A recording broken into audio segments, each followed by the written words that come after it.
We all go through seasons of not understanding why something has taken so long, why things didn't happen the way we thought they would, why does it seem like, God isn't answering me? But I want you to know that what you're going through is no surprise to God. He sees something that you don't see.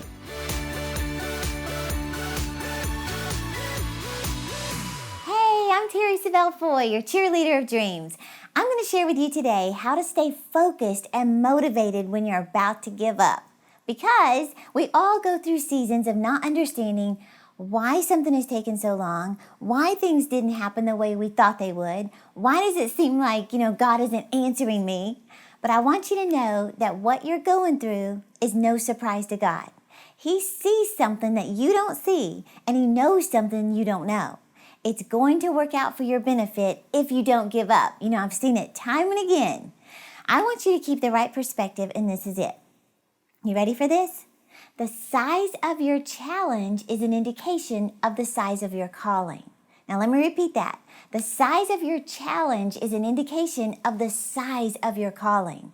Galatians 6:9 says, "So let us not become tired of doing good, for if we do not give up, the time will come when we will reap the harvest." Another translation says it like this: "You will be rewarded when the time is right if you don't give up." Not you might, you could, or sometimes you will, sometimes you won't. No, you will be rewarded. In fact, one of the ways to stay focused on not giving up is to purposely feed your spirit good teaching that keeps you focused, like this.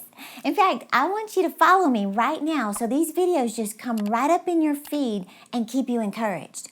Now, one of the greatest ways to stay focused is to hear stories of other people who could have given up, and most would, but because they didn't, they have a story of victory. It gives you hope that you're not alone. You're not the only one going through this tough season and wanting to quit. In fact, it's perfectly normal, and it's actually part of the process on the way to success. Somebody said, "How do you know you're on the road to success?" It's uphill all the way, right? I was just reading a story of George Lucas and how he started the whole Star Wars saga. Star Wars almost never made it to the big screen. With no money and a very bizarre idea back then that was rejected in Hollywood back in the 1970s, George Lucas had a vision that required pushing against all odds to see it unfold. Sometimes we just see the success of the whole Star Wars legend and think it just happened. But George Lucas was living in a one-bedroom apartment and struggling as a filmmaker. He said his idea was turned down repeatedly. Studio executives were unwilling to take on they called it a confusing story. They considered it a children's movie, like something Disney would produce. However, Disney didn't even want it. Well, George Lucas was disappointed, but not defeated. Long story short, he said he wrote 8 hours a day, 5 days a week. Over the years, he had rewrites of the rewrites. His story went through countless changes. Years were going by. Think about that. Years of staying focused. Does it seem like years are going by and nothing is happening or improving in your life? You're not alone. In fact, he said by 1976, the final draft was ready. They flew to Tunisia to start filming with an unknown cast. Nobody knew them back then. And he said an uninspired crew. Actors were injured on the set. The equipment kept breaking down. Then all of a sudden, a rainstorm struck the country and forced them to leave. And he said, honestly, none of the crew even believed in this silly project. But he stayed determined and kept going. And that's exactly what you have to do. Even if nobody around you is cheering you on, maybe except for me, because I'm your cheerleader. He said he did wonder at times, should I just leave and just go get a job? But he'd made it too far to quit now. And I want you to hear those words. You've come too far to quit now. George Lucas said, you simply have to put one foot in front of the other and keep going. He said, put blinders on and plow right ahead. Well, you know the story. On May 25th, 1977, Star Wars was released in only 32 theaters across the United States. And to everybody's surprise, including George Lucas, it broke all box office records. Now think about it. This strange, silly, confusing movie that no one believed in had grossed $513 million worldwide. It was named the greatest movie of its time, started a franchise that, attracted generations of fans for decades. George Lucas said, if you want to be successful in a particular field, perseverance is one of the qualities. Well, I wanted you to hear that story because when you're about to give up, remember, the size of your challenge is an indication of the size of your calling. See, your battle can be your burial or your breakthrough. It all depends on your attitude. So keep the attitude, something good is going to come out of this if I don't give up. We all know that it's in our challenges that we grow the most. We draw closer to God. We hear His voice more than ever. It's where we actually get prepared to go to the next level. You think about a shepherd.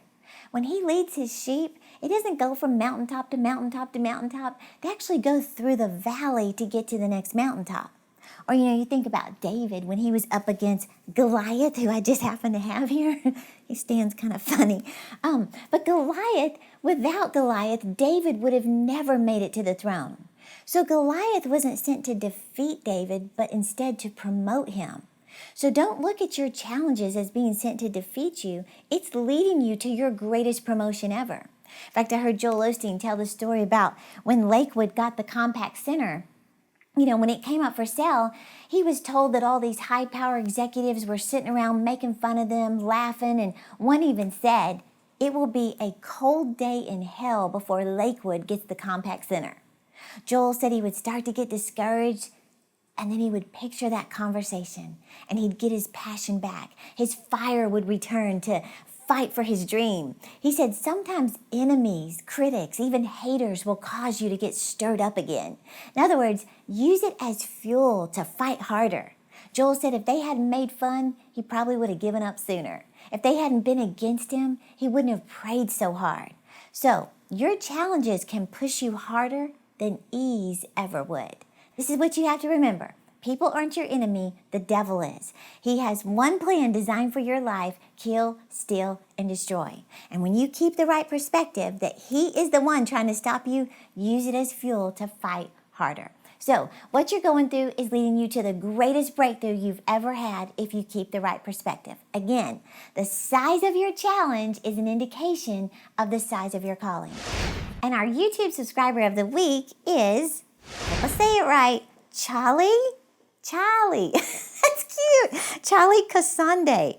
It says, thank you so much, Terry. I am watching you from Zambia, Central Africa. You really inspire me with your wisdom and style. And then it has in quotes, you owe it to yourself to develop what God has put in you. I love it. And that's exactly what I will do. Thanks a lot, Terry. So, Charlie, it sounds like I'm saying Charlie, but with a New York accent. Charlie. I love it. I just want to thank you for taking the time to write to us, and I am so proud of you. I believe you are going to develop everything that God has put in you. So thank you so much for taking the time to write in. So as we close out, I just want to remind you, I am here to guide you. I've never underestimated having a mentor, like I said, especially one who's been through what I'm currently going through. That's why I want you to follow this podcast today to get consistent encouragement and, most importantly, a guide to help you live your dreams. I put together 7 power scriptures to help you change your perspective. These are short scriptures you can read out loud every morning and every night to not only change your perspective, but catapult yourself towards your dreams. Just click the link in the description or go to terry.com/powerscriptures to get your download. And don't forget to follow me on Instagram, Facebook, Twitter, and Pinterest so I can help cheer you on to live your dreams. And ladies, don't forget to register for iSing. All you gotta do is go to terry.com/iSing to reserve your seat. Thanks for watching, and I'll see you next week.